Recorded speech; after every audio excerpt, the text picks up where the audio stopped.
জাতিবাদী শাপদদের দুগালের সপাটে থাপ্পড় মেরে বাংলার নারীরা দখল করে নিল রাতের আকাশ। অলিতে গলিতে রাজপথের বিশাল ক্যানভাসে জ্বলে উঠল আগুনে মিছিল। স্বতঃস্ফূর্তভাবে অগ্নিস্নাত হয়ে 14ই আগস্ট 2024 সালের মধ্যরাত দখল করে নিল লক্ষ লক্ষ বঙ্গনারী। দার্জিলিং থেকে সুন্দরবন, কোচবিহার থেকে কোনটাই লক্ষ লক্ষ কণ্ঠে ধ্বনিত হলো, we want justice, we want justice.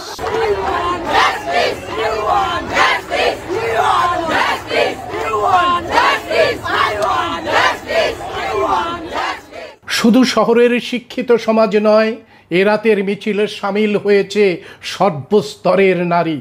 অত্যাচার, অনাচার, নৈরাজ্যের বিরুদ্ধে নিজের কর্মস্থলে কর্তব্যরত অবস্থায় ধর্ষিত হয়ে নিজের জীবন বিসর্জন দিয়ে বাংলার নারীদের জাগিয়ে গেল কলকাতার আর.জি. কর হাসপাতালের ডাক্তার কল্লোলিনী কন্যা অভয়া। 14ই আগস্ট 11:55 এই রাত দখলের কর্মসূচি স্বাধীনতার সঙ্গে যুক্ত হয়ে গেল। অর্থাৎ 1947 সালের 14ই আগস্টের মধ্যরাতে যে মুহূর্তে ভারতে ক্ষমতার হস্তান্তর ঘটছিল, সেই মুহূর্তে লক্ষ লক্ষ নারী কণ্ঠে জাস্টিস জাস্টিস স্লোগানের মধ্যেই অবদমিত নারীদের আর্তবেদনাটি পরিস্ফুট হয়ে উঠল।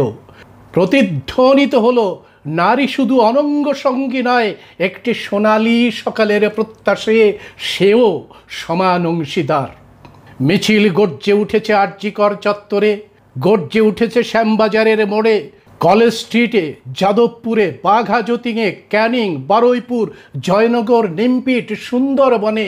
মিছিল গর্জে উঠেছে শিলিগুড়ি, জলপাইগুড়ি, কোচবিহারে। মিছিল গর্জে উঠেছে মালদা, মুর্শিদাবাদ, আসানসোল, বর্ধমানে। মিছিলের বার্তা ভেসে এসেছে হাওড়া, হুগলি, মেদিনীপুর, পুরুলিয়া, বীরভূম থেকে।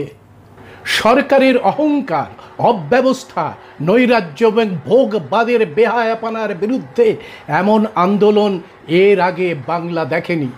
এখানে রাজনৈতিক রং ছাড়াই দায়িত্ব নিয়েছে সাধারণ মানুষ। মানুষ নির্দ্বিধায় এই নেতৃত্ব তুলে দিয়েছে মানবীর হাতে। এই আন্দোলন তাই শাসকের ঘুম কেড়ে নিয়েছিল। তারা পুলিশ এবং পালিত সারমেয়েদের ছেড়ে দিয়ে পণ্ড করে দিতে চাইছিল এই অভ্যুত্থান। একেবারে শান্তিপূর্ণ মিছিলে অংশগ্রহণকারী নরনারী এবং ডাক্তারদের উপরে লেলিয়ে দেওয়া হলো পালিত গুন্ডাদের। ভাঙচুর করে দিল টেন্ট, মঞ্চ, টেবিল, চেয়ার আর অন্যান্য জিনিসপত্র। ভাঙতে ভাঙতে অনায়াসে ঢুকে পড়ল হাসপাতালের এমার্জেন্সি দপ্তরে। একেবারে বিধ্বস্ত করে দেওয়া হলো সমস্ত আসবাবপত্র, নথিপত্র। লক্ষ লক্ষ টাকার ওষুধ নষ্ট করে দেওয়া হলো। গুন্ডারা অবলীলায় ভাঙচুর চালিয়ে চলে যাবার পরে সক্রিয় হয়ে উঠল পুলিশ।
পরিকল্পিত চক্রান্ত বুঝতে আর বাকি রইল না সাধারণ মানুষের। কেন এই পরিকল্পিত হামলা? কে এই পরিকল্পনার নেপথ্য নায়ক? সব জলের মতো পরিষ্কার হয়ে গেল।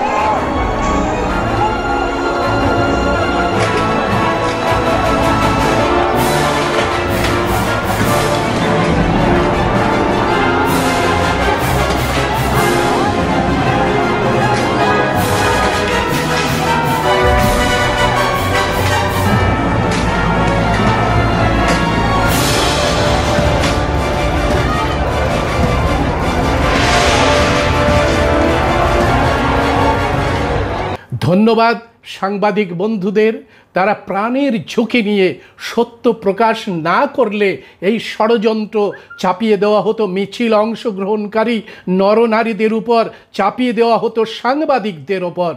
সংগ্রামী অভিনন্দন জানাই এই নির্ভীক নারীদের, যারা এই আক্রমণে ভয় না পেয়ে শাসকের রক্তচক্ষুর সামনে চোখে চোখ রেখে আরও কঠিন লড়াইয়ের জন্য তৈরি হচ্ছে।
I don't wanna risk it all again, but I don't wanna be on my own. It always goes much better in my head, but the feelings end up wasted. So I'm sorry for breaking down when you said you got me. I'm used to being let down, but I'm hoping if I'm falling too fast, then you'll catch me. You'll catch me. So I'm sorry that you might have to see I'm not flawless.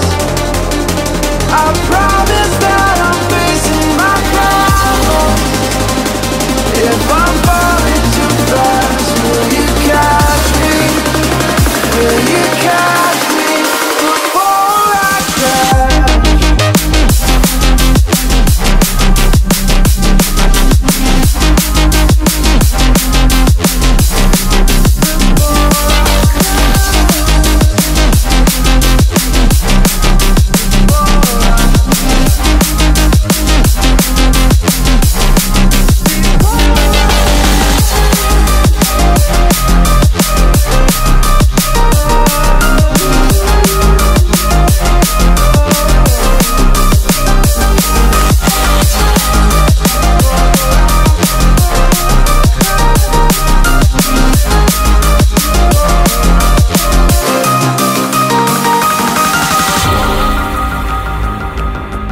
I'm so afraid that you'll run out of patience.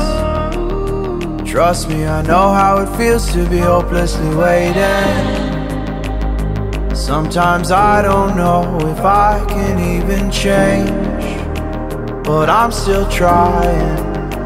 So I'm sorry that you might have to see I'm not far.